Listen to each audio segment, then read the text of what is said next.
So, what we get for today on this beginning of the 5th reset of the season isn't just the spec changes, what you see right here, at the very least the expected value of the changes of each of these specs. We have the adjusted value of the buff of Beast Mastery Hunter. It will be interesting this reset to see the effect of these changes in the, for example, in Mythic Plus, to see if BM perhaps gets some more play, Balanced Druid maybe gets more value in Mythic Plus, as well as the value and the results in the raid based on these changes, particularly as we checked out yesterday the single target value of BM and how it will affect their performance in the raid, and if Balanced Druid will continue to stay at the absolute bottom of the results of the meters, or if it will start gaining a bit more after these buffs. Meanwhile, unfortunately for Blood DK, their damage wasn't really the problem in them not really being played in Mythic Plus. They were already averaging not exactly low DPS by any means anyway, so this was not really gonna change much of anything for Blood DK. What we did also get with this round of tuning, yesterday we mentioned the significant changes to dungeons for Mythic Plus, and we finally get some chunky, significant changes in the raid as well, not just in Mythic Plus. So Blizzard had a turnaround after what they updated last week with Araz, making it actually slightly harder. Now the Harvest and the Silent in Tempest are less likely to hit the same player. So if you are about to spawn ads, you're not gonna get the puddles under your feet, as well as the Arcane Siphon, so basically raid damage getting reduced on Araz. But what is way more relevant are the nerfs to Nexus King and to Dimensius.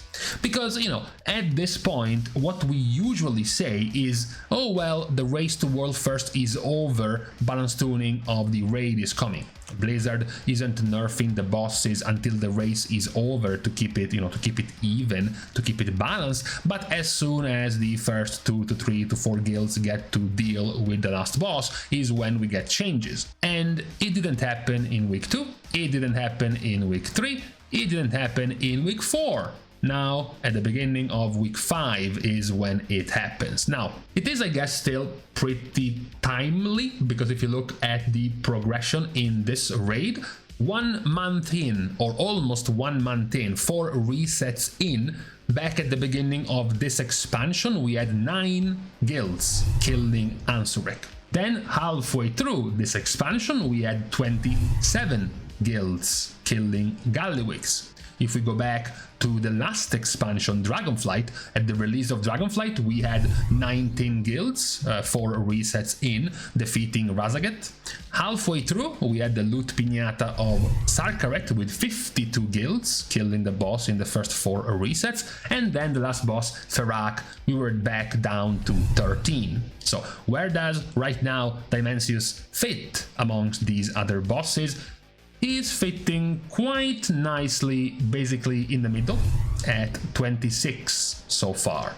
So we're not talking about an exceedingly hard raid tier, but also not a very easy one. It's just quite nicely balanced. You might have some complaints about the spread of difficulty, since the very early bosses were quite easy, and the mid bosses that were supposed to be challenging raid blocks, like last season, like Styx, like Sprocket, or even One Arm Bandit, ended up failing spectacularly, because both Soul Hunters and Fractillus ended up being quite the disappointing bosses. This is one of these loaded difficulty raids where the difficulty is practically bundled together in the last 2 bosses only. And those are the bosses that Blizzard is going and hit with these nerfs. So for Nexus King Saladarp, Command Besiege now fires 9 beams instead of 12.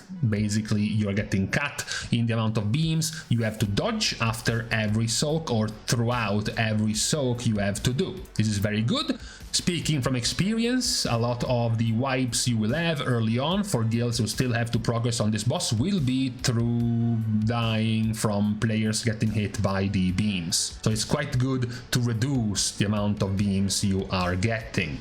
and by removing essentially 3 of the dragons towards the sides of the room, towards the middle, it's about the same timing as when you want to get in and out of the soak, making it easier to not have them overlap when you are trying to soak that raid mechanic. That's very good for the P1 progression.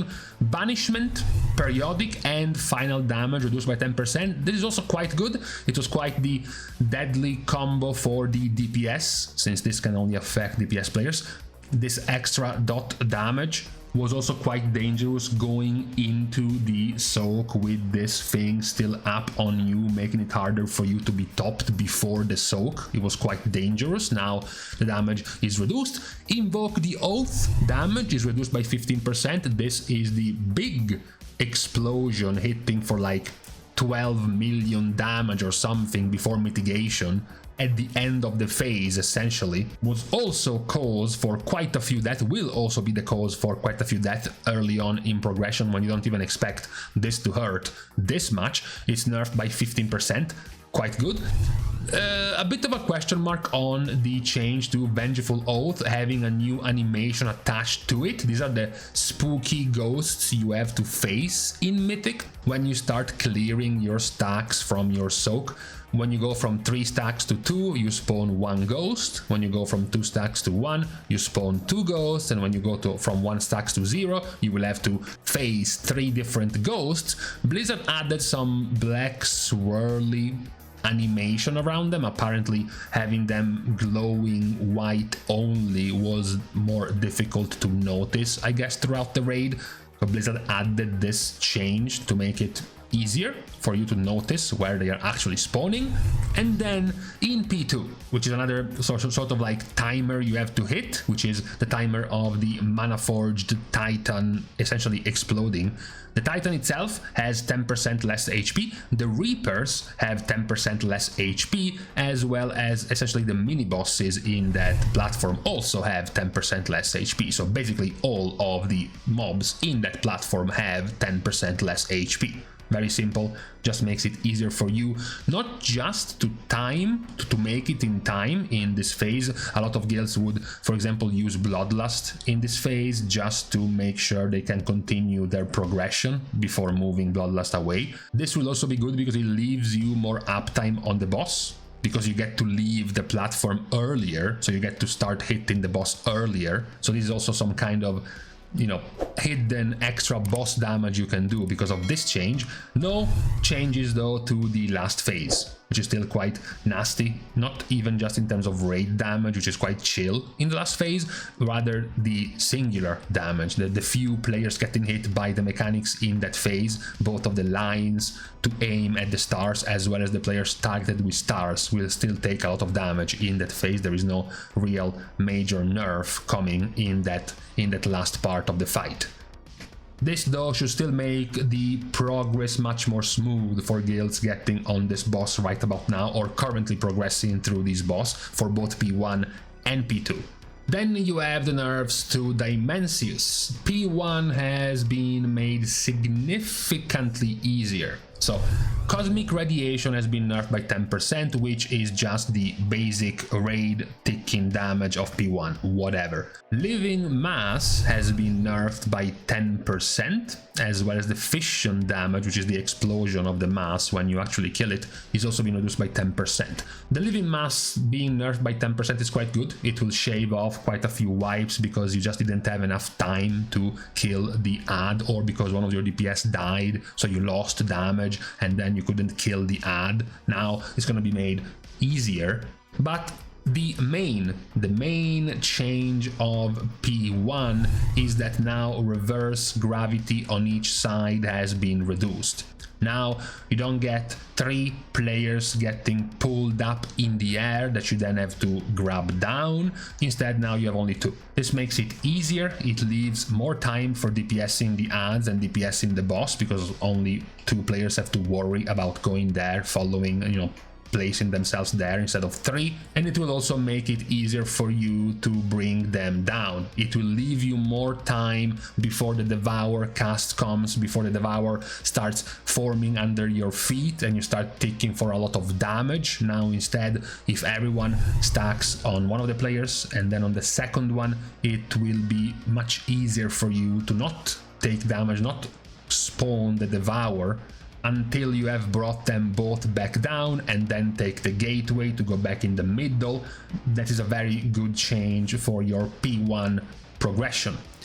P2 progression will also be faster because the two of the mobs you want to kill there, the ads, the Nullbinder and the Void Warden, at least one of the Void Wardens you want to kill, you know, to make space to change sides, both had their HP reduced by 10%.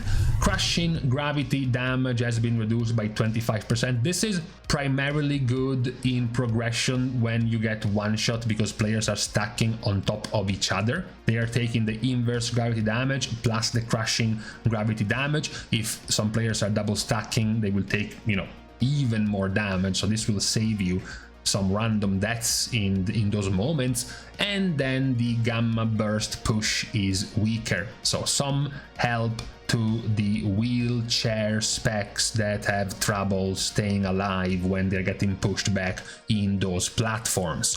The last phase has still the raid ticking damage of P1 nerfed by 10%, still has the same crushing gravity mechanic damage nerfed by 25%. So the circle, the big circle, not the small circles of each player, the big circle of the crushing gravity is nerfed by 25%. Then the black holes went to the gym and got a bit thinner compared to before. Now you have essentially more room to place the three groups that have to stay inside the crushing gravity before the tank pull. Now you have more room to essentially be pulled in without accidentally stepping in one of those planets and just die immediately, because now those circles are thinner, they are smaller, you have more room to maneuver around those planets. And then the time between shadow quakes has been increased, so essentially the time you have to maneuver around to get hit by the rings in P3, since getting hit by 2 rings while you still have the vulnerability of the first ring, you get hit by the second, basically you die. Now you have delayed timing, giving you more time essentially to get hit by these rings without instantly dying. So these are very good sets of nerfs for both Dimensius and Nexus King, especially going to hit not just a flat 10% health nerf or damage nerf. They don't really change much of anything of the mechanics themselves. They just make you do more damage or have the boss have less HP. You do also go and hit mechanics to make them easier. In particular, the besiege, the beams of Saladar being fewer in P1 is very good, and Dimensius only having 2 players being pulled up in the air instead of 3 in P1, the gamma burst push back being weaker in P2, and the stars, the planets being smaller, having a smaller radius in P3 are all mechanical changes, more so than just damage increase on the players, more so than just nerfing the enemy's